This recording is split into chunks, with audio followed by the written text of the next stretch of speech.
Welcome to the Reality Check podcast. I'm Zachary Phillips. So just today I posted a picture that says things we need to normalise for men. Mental health issues, going to therapy, asking for help, showing emotions, speaking up, and not being okay. And the reason I shared it is because there is a massive stigma around mental illness, particularly for men. Suicide is the leading cause of death for men aged 15 to 44, and it's the third leading cause of death for men from 44 to 65, or something around that. And I think the main reason, and don't get me wrong, it is a human-wide problem, but particularly for men, it's not normalised that we talk. It's not normalised that we share. It's not normalised that we admit that we've got a problem. The alternative, what we're given, what we're suggested to do, what is seen as manly, is to drink, to smoke, to get high, to do toxic coping strategies, bottle it all up and then get angry and explode, or take an action we can't take back.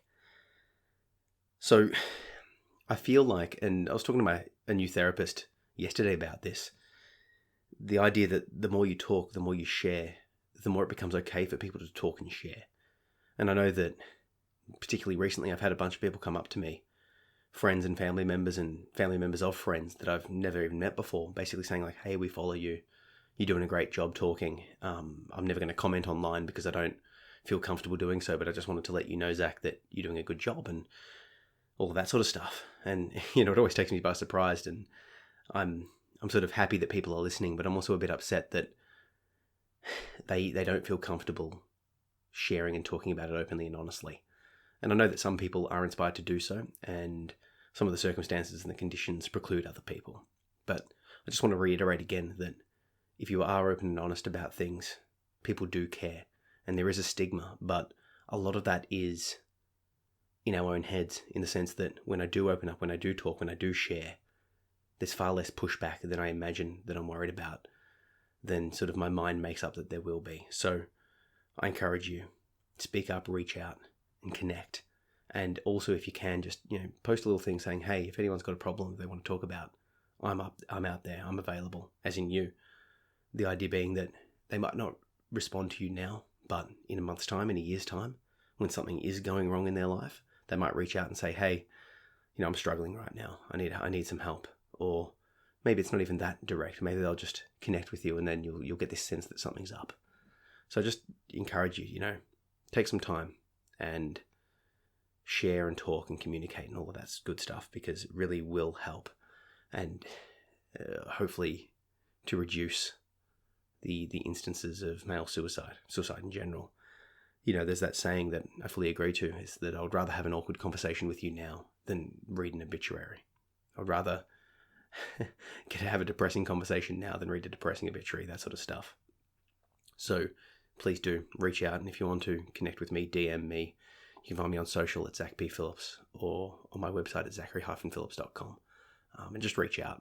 Now, with that in mind, I'm not an expert in the sense that I don't have a qualification, so I can provide you with guidance, I can provide suggestions, I can provide you with a listening ear, but I will encourage you to speak to a psychologist and find a good one.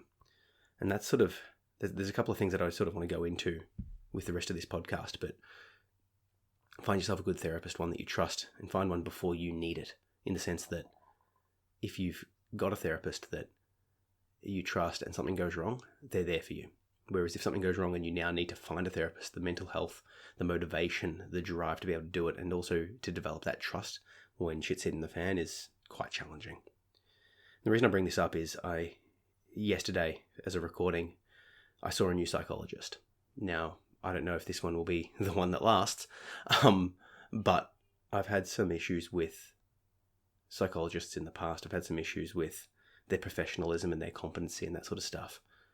And, despite that, I've had some good things, but I've had a lot of things that are not quite that good. So I wanted to highlight that if your experiences with psychologists are not so great, keep pushing through it.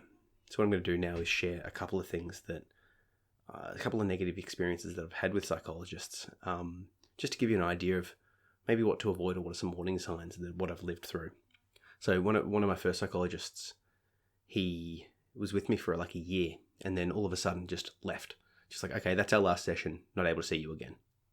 And then maybe half a year later, he came back to the practice and started seeing me again, and then stopped seeing me very quickly, abruptly, did the same thing, and sort of just abruptly stopped seeing me again and wasn't taking clients anymore.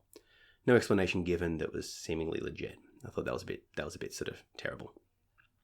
Another time I saw a relationship therapist with my partner. We wanted to sort out a couple of things and make sure our communication was on point and all of that sort of stuff. And I started sharing with her my history of past trauma because it felt relevant to connection and to trust and to all of that sort of stuff. And, even before I got into anything deep, anything sort of intense, there was this sort of response of like, oh my God, wow, whoa. Really over the top, really sort of explicitly stating how surprised and shocked she was by my past. And not in a way that was endearing to a connection. It was like, dude, have some professionalism, hold your tongue. And if the issues I've got are over your head, own it. She chose not to do any of that, and I was sort of left feeling quite upset by her lack of professionalism. Another therapist, we started, and she sort of got this idea of what condition I had or what was wrong with me. And then I would present a problem, and then every time she would come back at me with, well, that's because of this condition. And maybe it was, but I didn't buy it. I didn't buy the diagnosis, and it sort of seemed like that was her specialty. So it's like to a hammer, every problem's a nail. And having seen other experts since then, that sort of confirmed that case. But that wasn't the main problem, because, maybe that was she seeing in me, that's the condition, whatever. The main problem was that she ended up sharing a lot of her concerns with me. And it almost felt like I was giving, well, it didn't feel like it was like I was giving her therapy and business advice, in the sense that she was starting out on online stuff. She was developing stuff online and doing things similar to what I'm doing, with the podcast and with books and all of that sort of stuff. And it started out with, the idea that she would develop a rapport with me by, inquiring like, how are you doing at work, yada, yada. But then she started picking my brains, and then she was not confident about a few things. And then it just sort of got to the end of the session. I'm like, hang on, I'm paying you to give you therapy. This is not right. So I left. And the final one that I wanted to share with you was actually a psychiatrist. And I'm sort of a bit up and down with medication. I'll take it if I need to. I'll take it again if it's something that will save my life, if I'm totally depressed. But I want to try and avoid medications where possible, because I feel like, if something's wrong in my life, if I've got shit people in it, or there's shit circumstances, well, medication isn't going to change those circumstances. I need to change the circumstances. I need to change my thinking patterns. Now, obviously, it can go both ways. If your mind's in a better state, that will help you to change the circumstances. So I can see that the cause and effect runs both ways. But what got me was, after seeing me for 30 minutes, this psychiatrist was willing to and did prescribe me a SSRI, an antidepressant, with no plans on how long to stay on it, no plans on getting off it. No, it was just like, all right, here's your medicine. After 30 minutes of meeting me for the first time ever. I don't know, that seems to me a little bit quick, but of course I was quite young and naive, and I sort of just trusted that he would have my best intentions in mind, and I took the medication, and it went abysmally. So the reason I share all this with you is because, psychologists are people. Therapists, psychiatrists, counselors, all of these people are just people. They have their own problems, their own biases. Some studied harder at university, some didn't really study at all and just scraped by. Some have personalities that you'll connect with, some will have personalities that you just jar with. And what I'm suggesting is that you search and you keep searching until you find a good one.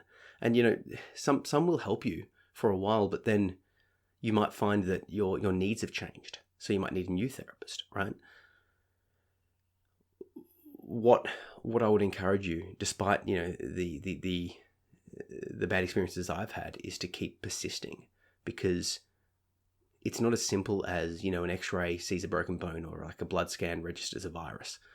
It's minds operating on minds. Psychology is not a hard science. Now, back to the therapy session that I had yesterday, I highlighted to the new therapist my past experience with therapists, and I made it abundantly clear. I'm like, I want to know that you're going to have my best interests in hand. I want to know that if you can't help me, you'll refer me on to someone who can. And, despite the fact that me being her client is effectively her business, I sort of laid it on the line exactly what I wanted from her, what I need, and what I expected, and sort of asked what she expected back of me, and sort of took the time really to sort of establish ground rules and expectations, which isn't really something that I've done before with my therapists. I've sort of just gone in there and been like, hey, this is my problem.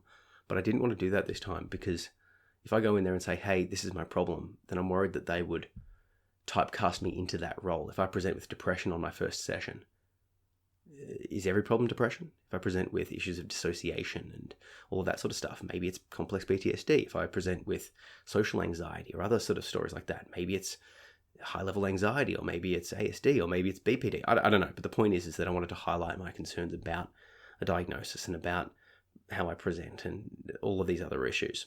And my therapist was quite receptive to that. She suggested that we have a couple more sessions together to see if we both connect and gel and if we can both help each other and all that sort of stuff. And, we'll see how it goes and I'll let you know. But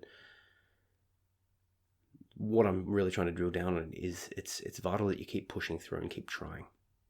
One of the things that I did sort of elaborate to this new therapist is I've got this problem with social anxiety. I struggle with making and keeping plans. I struggle with phone calls. I struggle with ambiguity. The main problem is that, let's say I make a plan to do something, and this could be work or it could be social. But the main issue is social. It's like I have to be on at that time. If I make a plan with you for 1 week from now, I'm sort of sitting there thinking about it, ruminating about it, worrying about it. What if I'm not feeling good that day? What if I'm not... all of these things go through my head. And that causes me to have a shit time and bail. So then I stop making plans because I keep bailing on them, or people stop making plans with me because I keep bailing on them. And, the response is like, well, just, stay in the present, don't worry about the future. But it's like, it's easier said than done, right? So I came to her saying like, I want some real world solutions to these problems, not just to think about it and talk about it. Because for me, I use writing therapy. I use a bunch of sort of different outlets to sort of know how I'm feeling about things. As you can tell by this podcast and all the other stuff I do, I'm fairly introspective. I sort of get that side of things, but it's more like, how do I break that cycle? What I've started doing to combat that is saying to everyone, it's like, hey, this is me. This is what it'll be like. I'm interested. I'm keen, but I'll probably bail a bunch of times before I turn up because I have social anxiety. And I just have to, grit my teeth, go through the stigma and the embarrassment, bring it back to the start of this podcast and be like, hey, this is what it's like. It's not a reflection on you. If I bail on you, it's not a reflection on you. It's not a reflection on how I feel about you. It's all internal. It's all in my head. I have the same situation when someone says or does something that's triggering. There's a bunch of words that remind me of my past in some capacity that are triggering. Someone says or talks or discusses those things. It's off-putting. I need a break now. I need to step back. Maybe I don't want to see that person for a while that said it. It's not their fault. It's just a word, or an action or a smell or whatever it is. But it's very hard trying to explain to people that it's not them. It's me. It's in my head. Because the other thing that happens, and this is sort of what I wanted to really drill down upon here, is that everyone thinks it's not them. Everyone thinks that they're the special one. Everyone thinks that, well, yeah, I get you've got mental illness. Yeah, I get you've got these problems, but that surely doesn't apply to me because I'm special. There will be multiple times where people will listen to me talk. I'll explain this stuff to them in person, say like, hey, these are my problems. Or I know that they're following what I'm talking about online. So they've gotten the message that I have social anxiety. They've gotten the message that I have depression and issues and all of these sort of things. But being that they're them, they think that stuff that I have an issue with doesn't apply. That it's like, oh, Zach has social anxiety, but not with me. Oh, Zach has depression or, becomes overwhelmed by too many loud noises, but not when I'm around because I'm special. The truth is you're not. It's everyone. It's not just you. And what I mean by everyone is like literally my son, literally my wife, right? It doesn't matter how close you are to me. I need alone time. I need downtime. I get overwhelmed. Things get, it gets hard for me. And yes, I can push through it. Yes, I can do these things. But my God, is it challenging and hard. And it's not you, but it's everyone. But trying to express to someone that it's like, okay, like, yeah, you feel special. We feel close, but it is everyone. Because, then the natural response comes, well, that's okay. You can be yourself around me. You can, do what you need to do. Fine. But then I have to, in a state of mental duress, bring that up. I was talking to the psychologist about this. I'm more than okay with sharing my past, talking about my history, going deep into the trauma, right? That's literally what I'm writing books about. I'm doing it for a living, for lack of a better expression. But the being vulnerable in front of someone, the feeling intense outbursts of anger or tears or sadness or emotionality. I might want to just literally lay in the corner and like curl up in a ball, fetal position with, music blaring, or like read a book, right? That's like sometimes what I need to do to recover, or like run for 2 hours.